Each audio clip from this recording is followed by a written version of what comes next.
আমি এই কষ্ট বলতে পারি না। এত কষ্ট সন্তানের জন্য আমি করলাম, এই সন্তান আমার উপর হাত তুললো, আমাকে মারলো, তার বিবেকটা একটা মুহূর্তের জন্য নাড়া দিল না। ইয়া রাসূলুল্লাহ, আমি আমার সন্তানকে মাফ করবো না। রাহমাতুল্লিল আলামিন বলেন, ও সাহাবী, আগুন কাটানো, আগুন ধরাও, কাটানো, আগুন ধরাও, কাটানো, আগুন ধরাও। সাহাবায়ে কেরাম কাঠ আনলেন, কাঠ আইনা আগুন ধরাইলেন। আলকামাকে আগুনের মধ্যে নিক্ষেপ করবেন, আলকামাকে আগুনের মধ্যে নিক্ষেপ করবেন।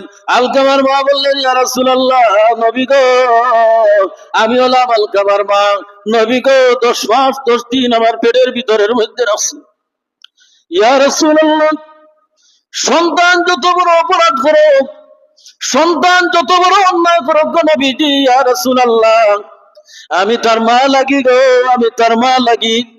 মায়ের চোখের সম্মুখে সন্তানকে আগুন দ্বারা জ্বালাইয়া ভস্ম করে দিবেন, দুনিয়ার কোনো মানুষ, দুনিয়ার কোনো মা এটা সহ্য করে নিতে পারে না।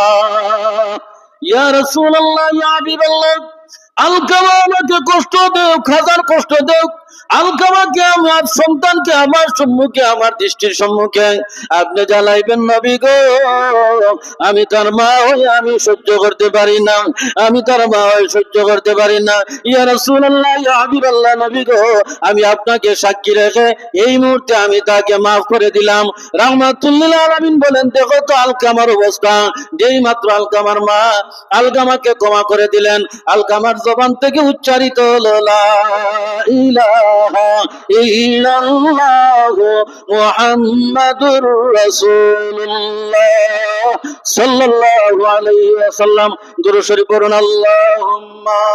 বলেছিলাম আমি যে মা বাবার সাথে যদি ভালো ব্যবহার না করে মৃত্যুকালীন সময় বেঈমান হয়ে মরার সম্ভাবনা, বেঈমান হয়ে মরার সম্ভাবনা বেশি। কিভাবে? আল্লাহর নবীর এক সাহাবী, ওনার নাম হযরতে আলকামা রাদিয়াল্লাহু তাআলা আনহু, নবীজির সাহাবী। উনি যখন মৃত্যুশয্যায় শায়িত হলেন, সকরাত চলতেছে, কিন্তু উনার জবান দিয়ে কলিমা উচ্চারিত হইতেছে না। উনাকে বারবার তালকিন করা হয়, যারা পাশে ছিলেন বারবার বলেন, তুমি কালিমা পড়ো, লা ইলাহা ইল্লাল্লাহু মুহাম্মাদুর রাসূলুল্লাহ। উনার জবান দিয়ে কিন্তু কলিমা উচ্চারিত হয় না। আল্লাহ নবীর দরবারে রিসালতের মধ্যে একজন গেলেন, গিয়া বললেন, ইয়া রাসূলুল্লাহ, নবী গো, আপনার সাহাবী আলকামার জবান দিয়ে কলিমা উচ্চারিত হয় না। নবী বলেন, তালকিন করো। সাহাবী পাঠাইয়া দিলেন, তালকিন করো, কিন্তু তারপরে জবান দিয়ে উচ্চারিত হয় না। নবীকে জানানো হলো, ইয়া রাসূলুল্লাহ, ইয়া হাবিবাল্লাহ, আপনার সাহাবীর জবান দিয়ে তো কলিমা বাইর হয় না, নবী গো, কি করা যায়? আল্লাহর নবী বলেন, ওই সাহাবীর মা বাবা জীবিত আছেননি? তারা বলেন, বাবা নাই, মা আছেন। আল্লাহর নবী বলেন, তোমরা আলকামার মায়ের নিকটে যাও, আর আলকামার মাকে আমার সালাম বলিও, উনাকে বলিও আমার নিকটে আসার জন্য। আসতে যদি না পারেন জানাইও, প্রয়োজনে আমি যাব। তারা যখন খবর দিলেন আলকামার মাকে, আলকামার মা বললেন, না, আল্লাহ রসুল আসার দরকার নাই, আমি যাব, যেহেতু আল্লাহর নবী আমাকে ডাক দিয়েছেন, যাইতে হবে আমাকে। আলকামার মা গেলেন দরবারে রিসালতে, নবী গো, কি জন্য আপনি আমাকে ডাক দিলেন? আলকামার মা গো, তোমার আলকামার জবান দিয়ে কলিমা উচ্চারিত হয় না, তোমার আলকামার আমল সম্পর্কে আমাকে একটু বলো। আল্লাহর নবীকে ওই ব্যক্তি বললেন, আলকামার মা জানাইয়া দিলেন, নবী গো, আলকামা নামাজও পড়তো, রোজা রাখতো, হজও করতো, যাকাতও দিত, ভালো ভালো নেক আমলও করতো। ইয়া রাসূলুল্লাহ, সমস্ত আমল আলকামার ভালো ছিল, সমস্ত আমল আলকামার ভালো ছিল, একটা বিষয় ভালো ছিল না, ওইটা ছিল তার আমার সাথে ভালো ব্যবহার নাই, আমি মার সাথে তার ভালো সম্পর্ক নাই। সুবহানাল্লাহ। কিভাবে? ইয়া রাসূলুল্লাহ, আমি একদিন, তার স্ত্রী এবং আমরা দুইজন একদিন এক বিষয়ে তর্কের মধ্যে জড়িয়ে গেলাম। আমি কেন তার স্ত্রীর সাথে তর্কে জড়ালাম? নবী গো, আলকামা তার স্ত্রীর পক্ষ দিয়া আর আমাকে এমন একটা থাপ্পড় মেরেছে, যে থাপ্পড়ের কারণে আমার একটা চক্ষু অন্ধ হয়ে গেছে। নাউযুবিল্লাহ। আমরা সমাজ হইলা মানুষ আছি না নাই? আমরা সমাজও আছে, হয়তো অন্ধ করেন না, বিভিন্ন ভাবে আহত করেন মা বাপরে। অনেক সন্তান আছে বিয়া একবার দিন বা দিন দেখো আলাদা আরো দর রেডি, হ্যাঁ, বিয়া করিলেও আলাদা হইয়া আর মা বাবার কোনো খবর নাই। বোঝা যায় তাই সূর্যর তাপে বড় হয়ে গেছেন আর তান্ডে মনে হয় আর কেউ খাওয়াইছে ওলা নাই। অনেক সমাজের সন্তানে মা বাবার লোকে বালা ব্যবহার করে না। আমার দেখা সন্তানে তার মা বাপরে মারছে হুদা নাউজুবিল্লাহ। অনেক মা বাপ বিরক্ত হইয়া সন্তানের উপর মামলা মোকদ্দমা করেন। অনেক সন্তানের উপরে মা বাপ অসন্তুষ্ট হইয়া পুলিশ লগে লইয়া ইয়া সন্তানকে ধরাইয়া দেন। সারা দুনিয়ার বিধর্মী রাষ্ট্রত্ব বৃদ্ধাশ্রম আছে, আমরা বাংলাদেশও আছে। মা বাপরে বৃদ্ধাশ্রম ওদের খাওয়াইতে পারতো না। তারে বিয়া করলো 25-26 বছর বয়স, 30 বছর বয়স। এই যে জন্মতাকি লাগাইয়া বিয়ার আগ পর্যন্ত মা বাপে কত কষ্ট করি খাওয়াইলা না নি? কত কষ্ট করি না খাইয়া মা বাপে সন্তানরে খাওয়াইনি।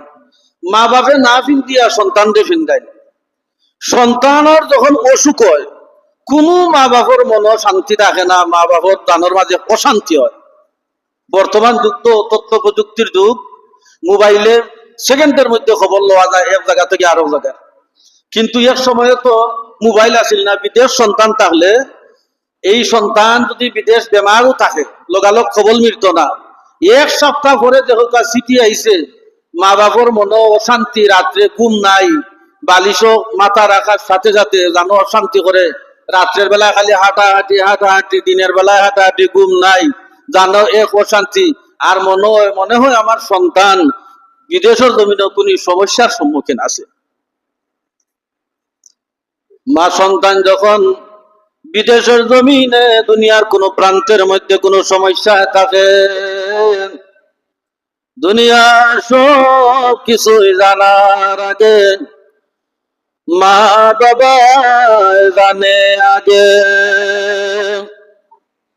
তেমনি মা বাবার কলিজার টুকরা মা সন্তানকে 10 মাস 10 দিন পেটের ভিতরের মধ্যে রাখছেন।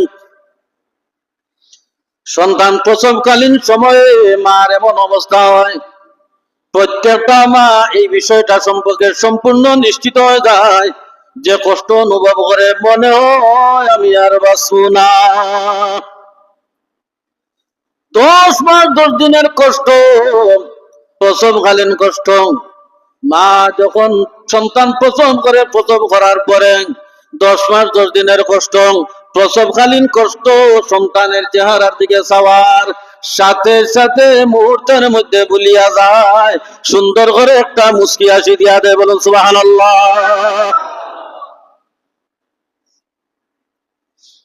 প্রিয় হাজিরিন, আলকামার মা বলেন, ইয়া রাসূলুল্লাহ, আলকামার ইবাদত ভালো ছিল, আমার সাথে সম্পর্ক ভালো ছিল না গো নবীজি, আমার সাথে ভালো সম্পর্ক ছিল না।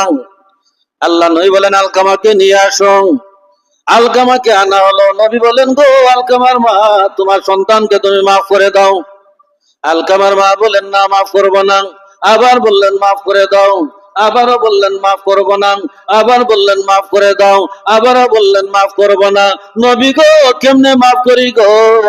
সন্তান হয়ে আমার একটা চক্ষু অন্ধ করে দিল, আমি এই কষ্ট বলতে পারি না গো নবী, আমি এই কষ্ট বলতে পারি না। এত কষ্ট সন্তানের জন্য আমি করলাম, এই সন্তান আমার উপর হাত তুললো, আমাকে মারলো, তার বিবেকটা একটা মুহূর্তের জন্য নাড়া দিল না। ইয়া রাসূলুল্লাহ, আমি আমার সন্তানকে মাফ করব না। রাহমাতুল্লিল আলামিন বলেন, ও সাহাবী, আগুন কাটানো, আগুন ধরাও, কাটানো, আগুন ধরাও, কাটানো, আগুন ধরাও। সাহাবায়ে কেরাম কাঠ আনলেন, কাঠ আইনা আগুন ধরাইলেন। আলকামাকে আগুনের মধ্যে নিক্ষেপ করবেন, আলকামাকে আগুনের মধ্যে নিক্ষেপ করবেন। আলকামার মা বললেন, ইয়া রাসূলুল্লাহ, নবী গো, আমি হলাম আলকামার মা, নবী গো, 10 মাস 10 দিন আমার পেটের ভিতরের মধ্যে রাখছি। ইয়া রাসূলুল্লাহ, সন্তান যত বড় অপরাধ করো, সন্তান যত বড় অন্যায় করো গো নবীজি, ইয়া রাসূলুল্লাহ, আমি তার মা লাগি গো, আমি তার মা লাগি। মায়ের চোখের সম্মুখে সন্তানকে আগুন দ্বারা জ্বালাইয়া ভস্ম করে দিবেন, দুনিয়ার কোন মানুষ, দুনিয়ার কোন মা এটা সহ্য করে নিতে পারে না। ইয়া রাসূলুল্লাহ, ইয়া হাবিবাল্লাহ, আলকামা আমাকে কষ্ট দেও, হাজার কষ্ট দেও, আলকামাকে আমার সন্তানকে আমার সম্মুখে, আমার দৃষ্টির সম্মুখে আপনি জ্বালাইবেন নবী গো। আমি তার মা হয়ে আমি সহ্য করতে পারি না, আমি তার মা হয়ে সহ্য করতে পারি না। ইয়া রাসূলুল্লাহ, ইয়া হাবিবাল্লাহ, নবী গো, আমি আপনাকে সাক্ষী রেখে এই মুহূর্তে আমি তাকে মাফ করে দিলাম। রাহমাতুল লিল আলামিন বলেন, দেখো তো আলকামার অবস্থা।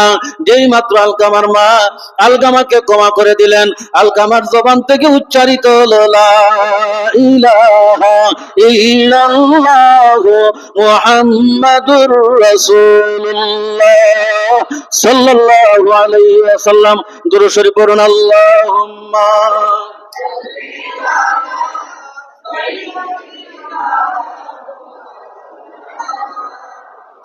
ওয়া আলা আলি সাইয়্যিদিনা।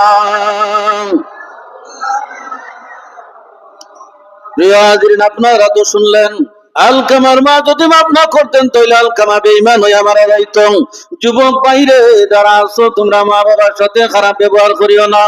আজও যদি তোমার মনের মধ্যে আজকে ওয়াজ শুনিয়া তুমি যদি মনে করো আমার মা বাবার সাথে ভালো সম্পর্ক নাই, এত বিয়াদবি আমি আমার মা বাবার সাথে করেছি, যাও তুমি তোমার মা বাবার আজকে তোমার মা বাবার নিকটে যাও। একটা সন্তান তার মা বাবাকে যত কষ্ট দেখ না কেন, সন্তান যখন মা বাবার নিকটে যায়, মা বাবাকে একবার যদি বলে মা বাবা ভুল করেছি মাফ করে দাও, অন্য মানুষের নিকটে ভুল করলে মাফ করে দেয় না। সন্তান মা বাবাকে ভুলের জন্য ভুল স্বীকার করার সাথে সাথে মা বাবার সন্তানকে সাথে সাথে মাফ করে দেয়। মা বাবার নিকটে যাও, মা বাবার নিকটে যাও। আর তুমি যদি মনে করো আমি আমার মা বাবাকে কষ্ট দিছে, তাড়াতাড়ি ঘরের মধ্যে যাও, মা বাবাকে জাফটা দিয়া ধরো, কদমে যাও লুটিয়া, কদমে যাও লুটিয়া মা বাবার কাছে মাফ চাও। মা বাবাকে তো যারা পৃথক করে দিছো, মা বাবাকে একসাথে মিলাইয়া নাও। তুমি যদি তোমার মা বাবাকে তুমি পৃথক করে দাও, মা বাবার সাথে দুর্ব্যবহার দেখাও, জানিয়া নিও রে, তুমি যেদিন মা বাবা হইবা তোমার সন্তান তোমার সাথে দুর্ব্যবহার করবে, তোমার সন্তান তোমাকে পৃথক করে দিবে। বৃদ্ধ বয়সে মা বাবার সাথে যেভাবে দুর্ব্যবহার করেছো, তুমি যখন বৃদ্ধ হইবা তার চাইতে আরো অধিক অধিক গুণ দুর্ব্যবহার তোমার সন্তান তোমার সাথে করব। কারণ আল্লাহ নবী বলেন, আদ-দুনিয়া উদারুল মুখাফা, দুনিয়া বদলার জায়গা, দুনিয়া বদলার জায়গা। মা বাপরে আলাদ করে দিলাইছো, রোজগার নতো না মা বাপ। আপনি যেদিন বড় আপনার সন্তান যখন বুঝেবান হইব, আপনার সন্তানে আপনার দিব যে দিব, এটা একেবারে নিশ্চিত। ইলা বোধ করে অবা তোমার মা তুমি খেনে ই বেটার ই অবস্থা খারাপ খেনে বলে হে তার মা বাবার লগে বালা ব্যবহার করছে না, বললা কি তার গুরুত্ব তার লগে বালা ব্যবহার করেন না। ইলা অনেক ঘটনা সমাজের মাঝে ঘটে। হ্যাঁ, মা বাবার লোক সারি দিছে। আমরা ই কথা হই না, বা কোরআন হাদিসে ইলা কোনটা হয় না যে আপনি আপনার মা বাপরে দেখছে কি আপনার স্ত্রীর সাথে দুর্ব্যবহার করতে হইব, ইলা কোনটা নাই। আপনি আপনার শ্বশুরিরে আম্মা আম্মা হইয়া মুখে ফেনা তুলরা, আপনি 1000 বার কৌকা কোনো অসুবিধা নাই, কিন্তু মা বাপরে পিছনে রাখিয়া হরু হরির মর্যাদা আগে নাই। এটা ইসলামী শরীয়ত, এটা আপনি মান্যা নেওয়া লাগবে। যদি নেই না আপনি আপনার মা বাবার লগে দুর্ব্যবহার করা, সুন্দর প্লেট কি হরু হরি লইয়া হালা আলি লইয়া খাইরা, আর মা বাপে ভাত খাইয়া বাঁচতে পারেন না, মা বাপে পালে এখন পোশাক কিনতে পারেন না, একটা পালে একটা খাবার নাই, আর বারে বারে খালি উমরা হোক আর বড় হোক আর কুরবানি কোটি কোটি দেখাবে। হ্যাঁ, আর তুমি কইরা আমার লাগানি কোটি হচ্ছে আর নাই, তোমার মতো নিন্দনীয়, তোমার মতো কম্বক কোন সন্তান এই জন্য হইতে পারে না। তুমি একটা কম্বক সন্তান, তুমি একটা নিমখারাম সন্তান, তোমার মা বাপরে যদি তুমি বলিয়া থাকো। কারণ তোমারে তোমার হর হরিয়ে তোমারে জন্ম দিছে না, হর হরিরও সম্মান আছে। মা বাপরে গেলা সম্মান করবে, হর হরিরে হলো সম্মান করা লাগবে। তারারও সম্মানের অধিকার আছে, তোমার যে হক আছে, কিন্তু মা বাপরে তুই কি তার সম্মান? হ্যাঁ, মা বাপ তো আল্লাহ রাসূল বলেন হুমা জান্নাতুকা ওয়া নারুকা, মা বাপ তোমার জান্নাত অথবা জাহান্নাম। হযরত হাজরিন, মা বাপরে খুশি করলে জান্নাতি, মা বাপরে খুশি না করলে জাহান্নামী। কিন্তু এই হাদিসও আইছে না হর হরিরে খুশ না করলে জাহান্নামী আর হর হরিরে খুশি রাখলে জান্নাতি। ইখান কিন্তু হাদিসও আইছে না। হাদিসও আইছে মা বাপরে খুশি করলে জান্নাতি, হাদিসও আইছে মা বাপরে বেজার করলে জাহান্নামী।